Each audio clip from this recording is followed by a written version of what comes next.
नमस्कार मंडळी, आपल्या सर्वांचं खूप खूप स्वागत आहे। बाहेरचं खायचं म्हटलं की मुलांना तर खूपच आवडते, पण आज आपण जे पदार्थ बाहेर मिळतात तेच घरीच बनवणार आहोत। तर अगदी बाहेर मिळतात तसे मोमोज आपण घरी बनवूया। चला तर मग पाहूया। त्यासाठी सर्वात अगोदर मी इथे एक बाउल घेतलेला आहे आणि त्यामध्ये 1 वाटी मैदा घ्यायचा आहे। त्यात चवीनुसार मीठ टाकून घ्यायचे आहे आणि 1 चमचा तेल टाकून घेतलेले आहे। आता तेल टाकून झाल्यानंतर आपण पिठामध्ये मीठ आणि तेल व्यवस्थित असं मिक्स करून घेऊया। मिक्स करून घेतल्यानंतर यात आपण थोडंसं पाणी टाकून घ्यायचे आणि याचं पीठ मळून घ्यायचं आहे। पीठ मळताना आपल्याला जास्त घट्ट किंवा जास्त पातळ असं पीठ मळून घ्यायचं नाही, अगदी मऊसर मीडियम असं पीठ आपण हे मळून घेतलेलं आहे। आता पीठ मळून तयार झालेलं आहे, तर याच्यावर आपण झाकण ठेवायचे आणि हे पीठ 10 मिनिटं भिजण्यासाठी बाजूला ठेवून द्यायचं आहे।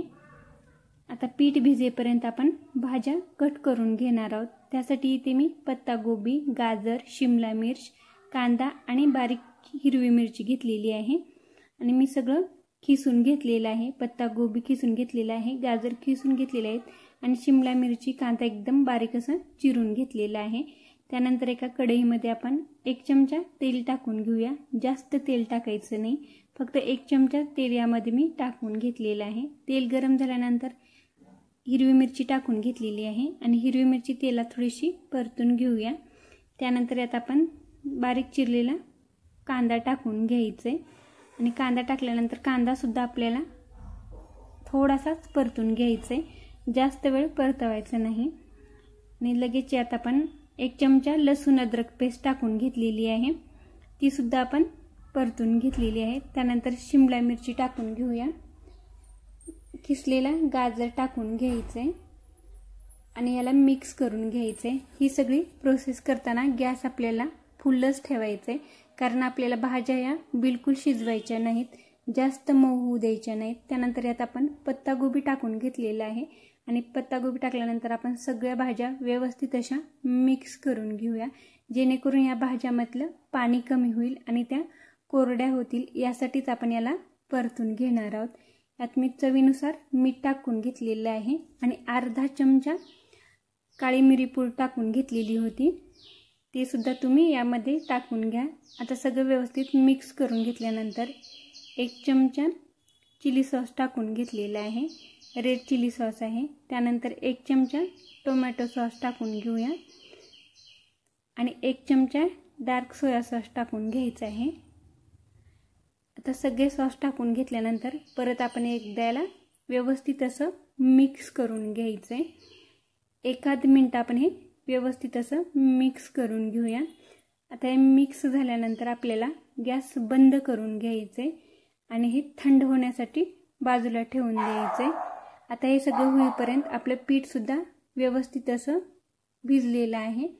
आता पीठ भिजल्यानंतर आपण या पिठाचे अगदी छोटे छोटे गोळे करून घेणार आहोत। जेवढ्या साईजचे आपल्याला मोमोज हवे त्यानुसार आपण याचे छोटे छोटे गोळे करून घेतलेले आहेत। अशाच पद्धतीने सगळे गोळे बनवून ठेवू शकता। आता त्यानंतर मी त्यातलाच एक गोळा घेतलेला आहे आणि पोळी पाटावर याला लाटून घेणार आहे। जर लाटताना चिटकत असेल तर अगदी हलकंसं पीठ लावून घ्या, म्हणजे मैदा लावून घ्या आणि याची गोल अशी लाटी लाटून घ्या। आता लाटी जास्त पातळही करायची नाही आणि जास्त जाडही ठेवायची नाही।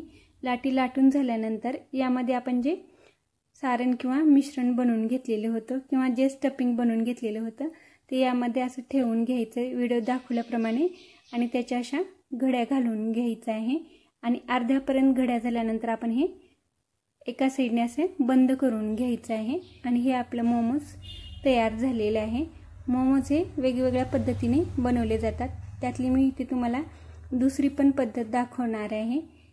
पिठातला एक छोटासा गोळा घ्यायचा आहे, परत आपण त्याच पद्धतीने लाटून घेणार आहोत, जास्त पातळ नाही किंवा अगदी जाडही नाही।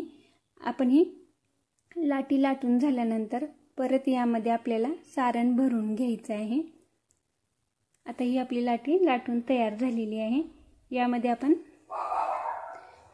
सारण भरून घेतलेलं आहे किंवा मिश्रण भरून घेतलेलं आहे किंवा स्टफिंग भरून घेतलेलं आहे।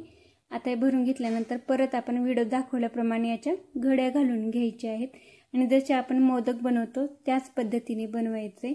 आणि वरी जर असं जास्त पीठ निघत असेल तर ते काढून घ्या आणि अगदी थोडंसं असेल तर त्याला खाल्ल्या साईडने दाबून बंद करून घ्यायचे। हे आपले मोमोज तयार झालेले आहेत। मी दोन्ही पद्धतीचे मोमोज इथं बनवून घेतलेले आहेत। तुम्हाला हव्या त्या आकारात किंवा जे तुम्हाला आकार आवडते त्या आकारानुसार तुम्ही मोमोज बनवून घेऊ शकता। आता हे सगळे मोमोज मी अशाच पद्धतीने बनवून घेतलेले आहेत। आता मोमोज तर बनवून तयार झालेले आहेत। याला आता आपण स्टीम करून घेणार आहोत। त्यासाठी माझ्याकडे स्टीमर नाही। आता मी इथे याला इडली पात्रामध्येच वाफवून घेणार आहे। त्यासाठी मी इडली पात्र गॅसवर गरम करायला ठेवलेले आहे आणि इडली पात्राच्या प्लेटमध्ये आपण हे मोमोज ठेवून घेतलेले आहेत। खाली मी याला थोडंसं तेल सुद्धा लावलेलं आहे म्हणजे ते चिटकणार नाहीत। मोमोज ठेवल्यानंतर वरून सुद्धा आपल्याला अशा पद्धतीने थोडंसं तेल लावून घ्यायचे, त्यामुळे कलर खूप सुंदर येतो। आता मी अशाच पद्धतीने सगळे मोमोज प्लेटमध्ये ठेवून घेतलेले आहेत। त्यानंतर आपल्या इथे पाण्याला पण उकळी आलेली आहे। आता उकळी आल्यानंतर आपण हे सगळे मोमोज इडली पात्रामध्ये ठेवून घेतलेले आहेत। इडली पात्रामध्ये मोमोज ठेवून झाल्यानंतर याच्यावर आपल्याला झाकण ठेवायचे आणि झाकण ठेवून एक 10-12 मिनिटं आपण हे मीडियम गॅसवर मोमोज वाफवून घेतलेले आहेत। 10-12 मिनिटानंतर आपण झाकण काढून घेऊया आणि तुम्ही पाहू शकता मोमोज एकदम मस्त झालेले आहेत। कलर पण खूप छान आलेला आहे। अगदी बाहेर दिसतात किंवा मिळतात त्याच पद्धतीचे आपले हे मोमोज तयार झालेले आहेत। मोमोज आता आपण काढून घेऊया। त्यासाठी एका प्लेटमध्ये मी टोमॅटो केचप आणि मेयोनीज घेतलेले आहे आणि त्यानंतर आपण हे मोमोज काढून घेतलेले आहेत।